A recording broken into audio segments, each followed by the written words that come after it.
lessons we can learn from a new kind of war. I would like to read this out to you to shift our perspective. No doubt we are in the midst of adversity, but adversity holds within it the seed of change, the seed of wisdom, if we can learn valuable lessons from it. So here we go. COVID-19, lessons we can learn from a new kind of war.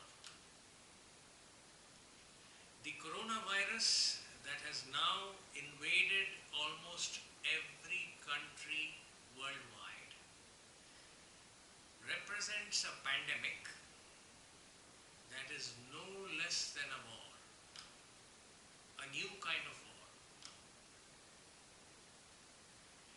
Each one of us is engaged in fighting this war against this invisible and dangerous enemy. Humanity is fighting for its own survival. However, even as we fight and hope to eventually win this war, it is equally important to pause and ponder, not only for our own well-being, but also to learn important lessons from this unprecedented global fight for our own survival.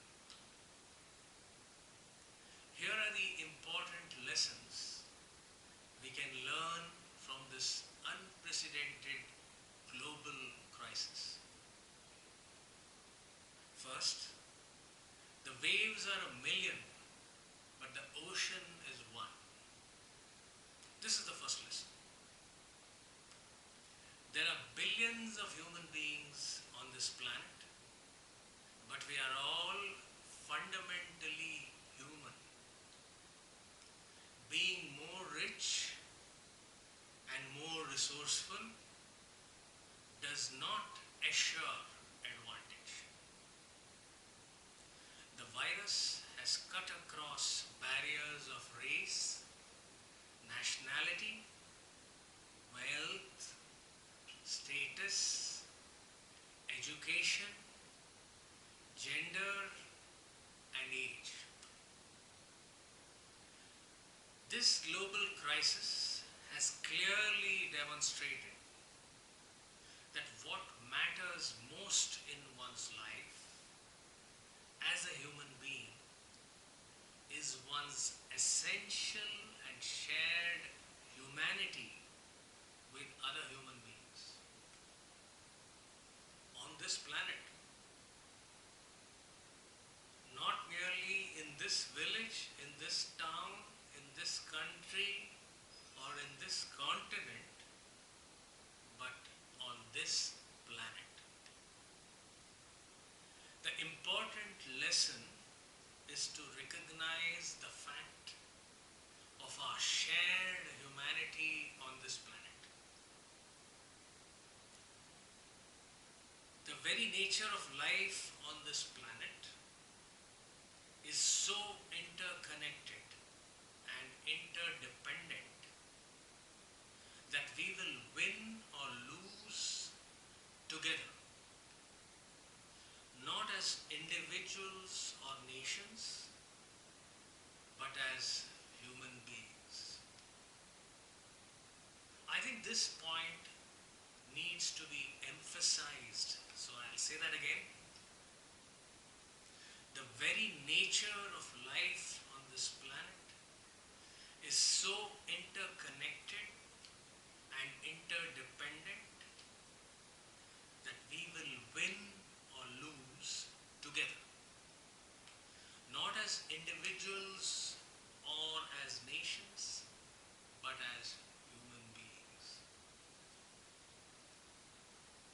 The second important lesson we can learn from this unprecedented global crisis is this: find a larger purpose. Usually, each of us lives in a small little world, work, family, maybe society and nation. This crisis gives us an opportunity. Indeed, it compels us to find a larger purpose. The human mind needs joy just as the human body needs oxygen. Human beings need meaning and inspiration to live joyfully. Every human being has an innate urge to make sense of his or her life. This is called the human search for meaning. Meaning requires a larger purpose, a purpose higher than mere survival or profit. One has to be inspired by a sense of being an integral part of a larger whole. The seed of this inspiration is what makes us human and humane. An intrinsic sense of oneness with the rest of humanity simply because we are all human. I'll say that again. All of us have an intrinsic sense of oneness with the rest of humanity simply because we are all human. And this crisis will give us an opportunity to awaken that intrinsic sense of oneness, which for the most part can lie dormant within us.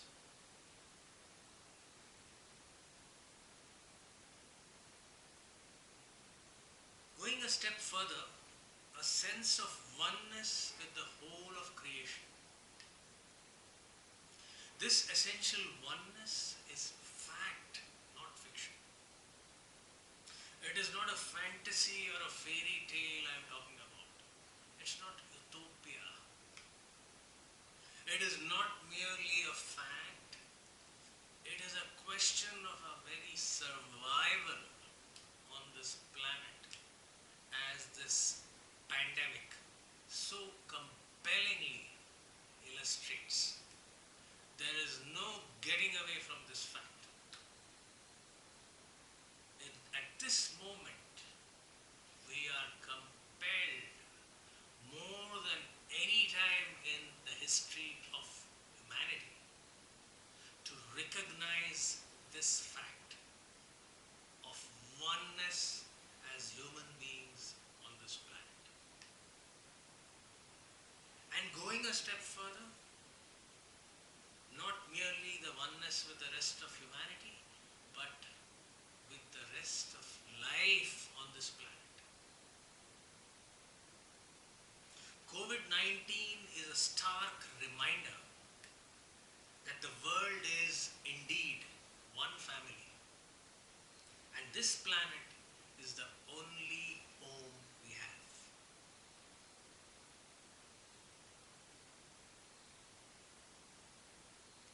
Let us not destroy our home and each other. Let us discover a larger purpose. Let us discover a new meaning in our lives. A crisis of such proportions can shatter our illusions of living in a bubble of separateness and enable each of us to discover the ocean of oneness that is life.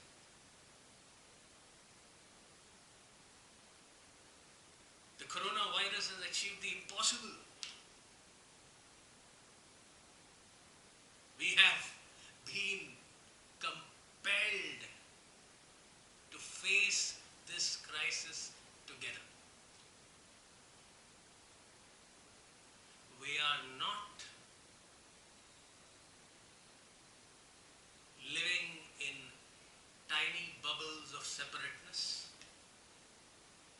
of race and nation and skin color and wealth and education and high and low and rich and poor, even the bubbles of lofty nationalism, but we are living together as human beings on this planet. And not merely as human being versus the rest of life on this planet, we are interconnected with life as a whole on this planet. So there is an ocean of oneness with the rest of humanity and the rest of life on this planet. A human being is one living organism among billions of others on this planet. And this is the fundamental oneness. Each living organism is born, struggles for survival, thirsts for joy, and then bites the dust.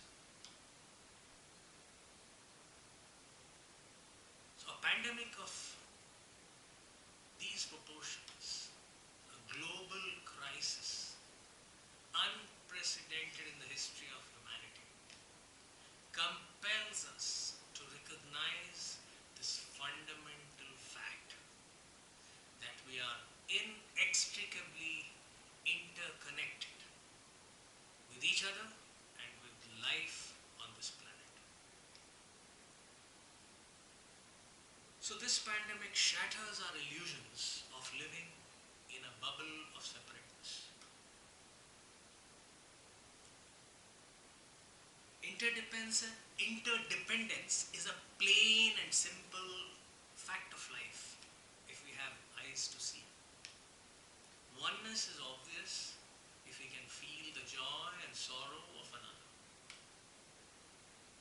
And in this situation, we realize that what happens in distant lands today may happen to us tomorrow. So we are not living in compartments. We are not living in bubbles of separateness. Although we tend to do so, the bubbles can burst any moment and compel us to recognize the fact of oneness of life on this planet. So, the best we can do is to find a larger purpose. Why is everyone staying at home? Because they are compelled to serve a larger purpose. So this crisis has taught us many things, and one of them is to discover a larger purpose. The third lesson we can learn from this crisis is be compassionate. What unites us is infinitely greater than what divides us on this planet. The fact of being alive together on this planet makes compassion natural. It is natural. We have to work very hard, to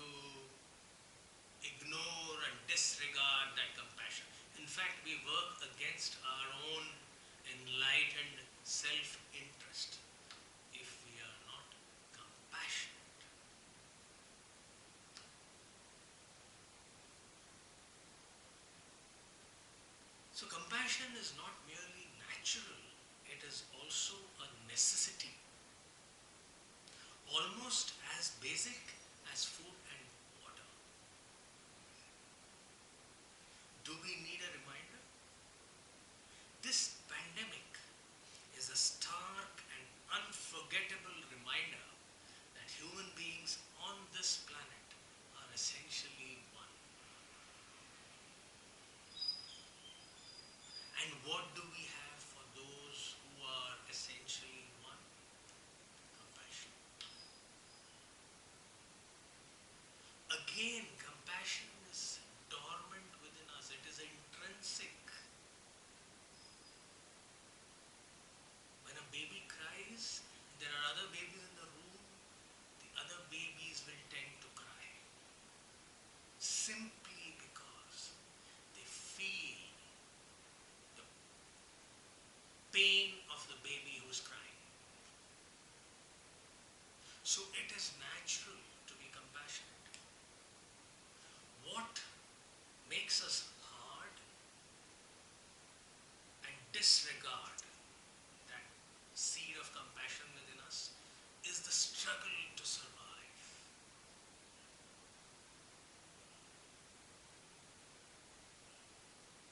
To pay attention to one's own survival is one thing. To try and go against one's own fundamental nature and against the law of life is a completely different thing. And this is one of the important lessons of this unprecedented global crisis. Be compassionate. Compassionate towards other human beings, compassionate towards nature, compassionate towards other animals, because life is interdependent, inextricably intertwined on this planet. When we pick up one end of the stick, we pick up the other. We will not escape the consequences of our actions.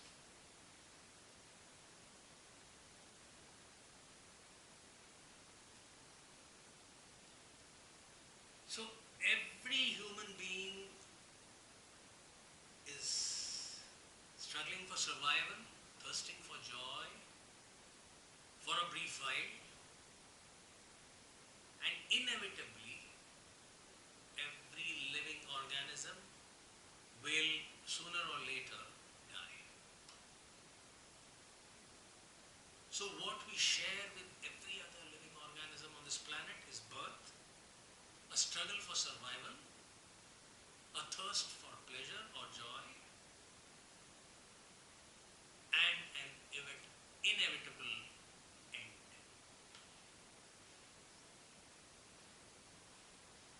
So the plain and simple facts will clearly show that we are fundamentally one.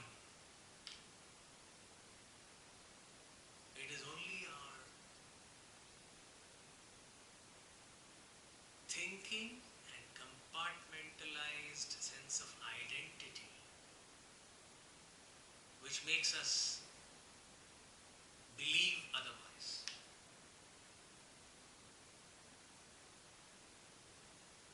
The fact of our essential oneness calls for a joyous, joyful celebration. See, after this global crisis, where our normal life has been disrupted, where everyone has been forced to stay at home, where people have lost jobs,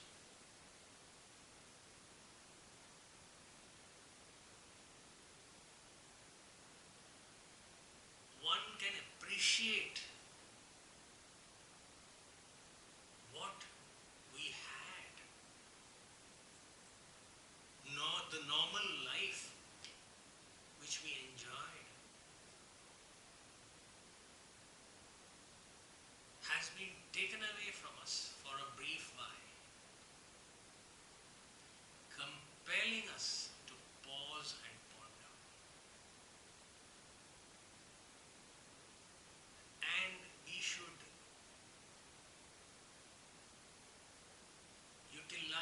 this opportunity to learn valuable lessons from this adversity,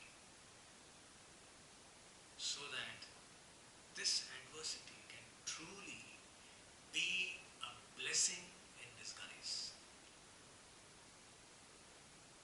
and it can truly leave us with valuable lessons of priceless wisdom.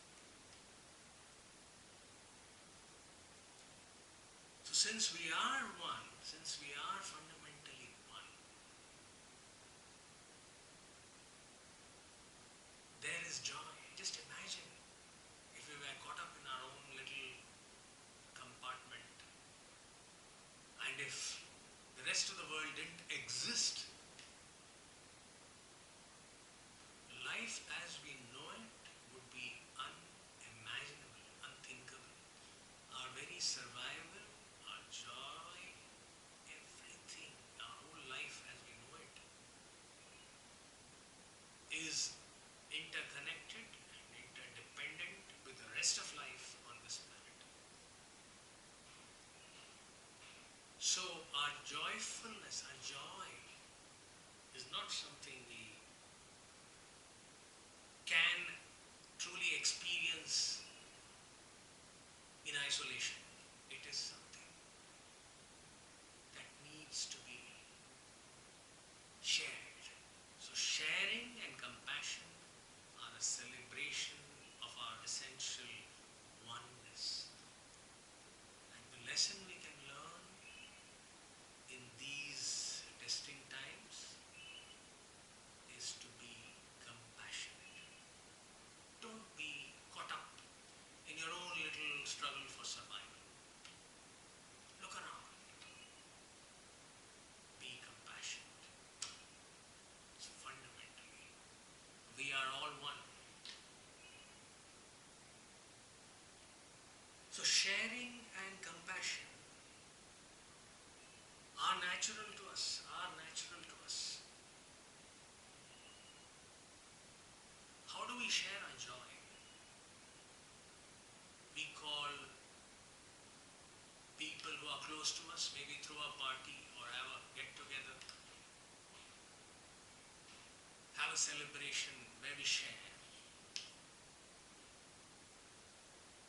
When there is an adversity in some confronting somebody who is close to us, compassion emerges naturally.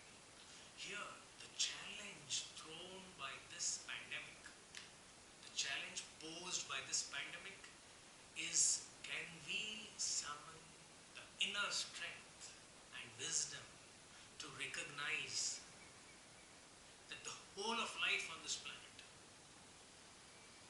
is our family. This entire planet is our home.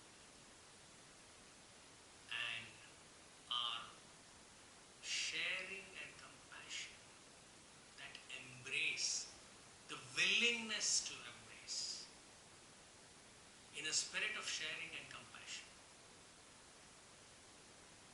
should be reserved not merely for a select few, but for the whole of life on this planet. And compassion is not merely a choice. It's not a choice. It is natural, and it is a necessity for the survival of the human race on this planet. This is what the pandemic is telling us. The message is loud and clear. Compassion is not a lofty moral virtue to be cultivated. It is a basic, deeply buried, intrinsic force that binds life on this planet, that connects us together. And we need it to survive on this planet. We need it if we want this planet to survive for future generations. So when I talk of compassion, I mean compassion in the broadest possible sense, where we embrace the whole of life on this planet in a spirit of oneness. It doesn't compel us to give away what we don't have. It only reminds us to recognize the fundamental fact of oneness on this planet. This is not fiction, it is not high morality, it is not high philosophy, it is a fundamental fact.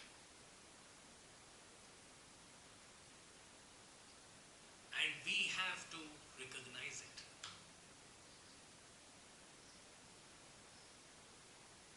We are divided by innumerable barriers on this planet.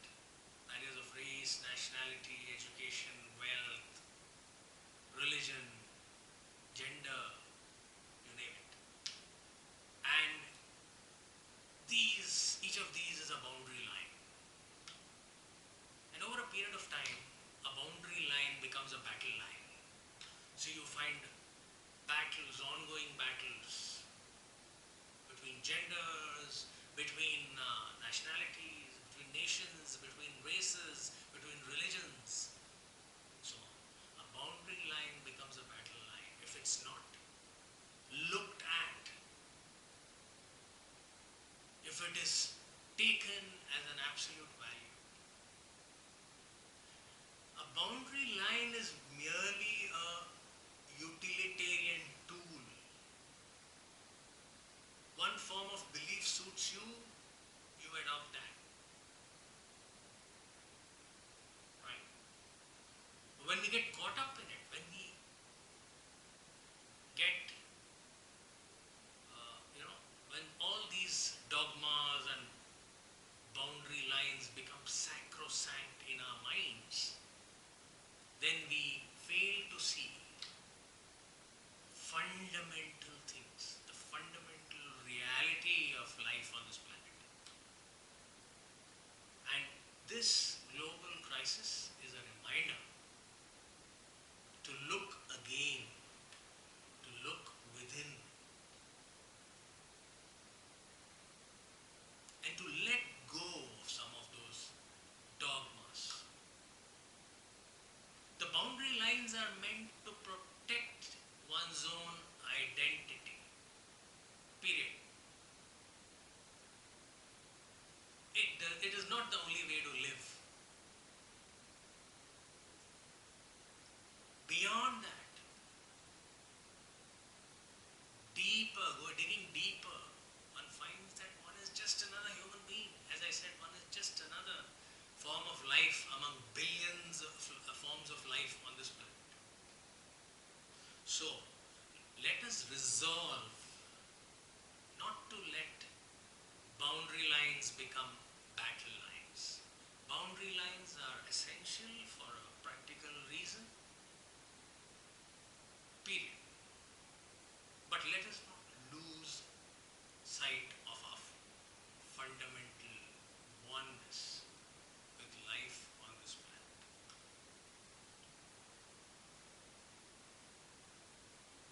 So, we have spoken of three important lessons so far. One is the fact of oneness. The waves are a million, but the ocean is one. Second, find a larger purpose. Because how do you connect with that ocean of oneness? You can't just, take a hammer, hit yourself on the head, and then say that I'm one with the life on this planet. So how do you connect?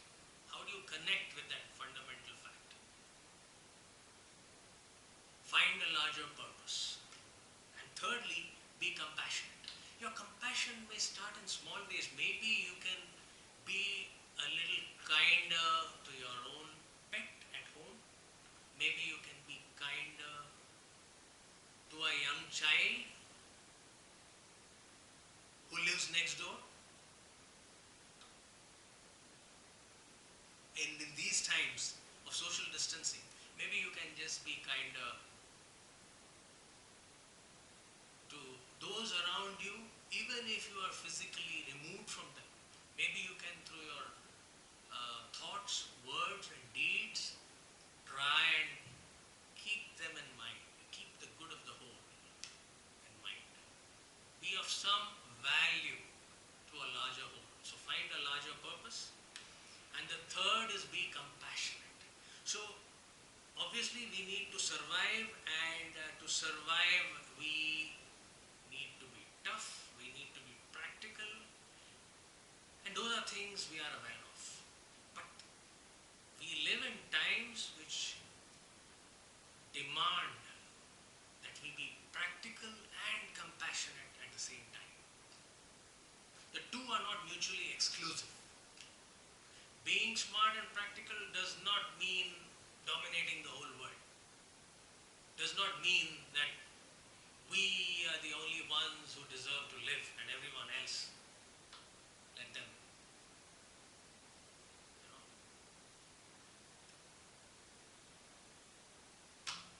forget about it. So we cannot be indifferent to others. Compassion is enlightened self-interest. And the best values in science, politics, you name it, the whole of humanity can grow, can truly evolve only if we are compassionate, only if we can learn from each other, only if we recognize the oneness of life on this planet. Okay, I come to the fourth lesson we can learn from this global crisis. Do not forget the danger in good times. Many a time we are mesmerized by our own cleverness, scientific. We may have hundreds of varieties of bats in our so-called advanced laboratories. We imagine we know it all. This is a reminder, a stark reminder, not to be mesmerized by our own achievements, by our own capabilities, scientific, intellectual,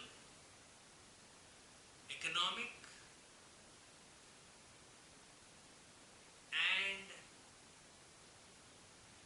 to realize that a human being is just one form of life among billions on this planet. And secondly, life is inextricably intertwined, interconnected, interdependent on this planet. So if we have the faintest idea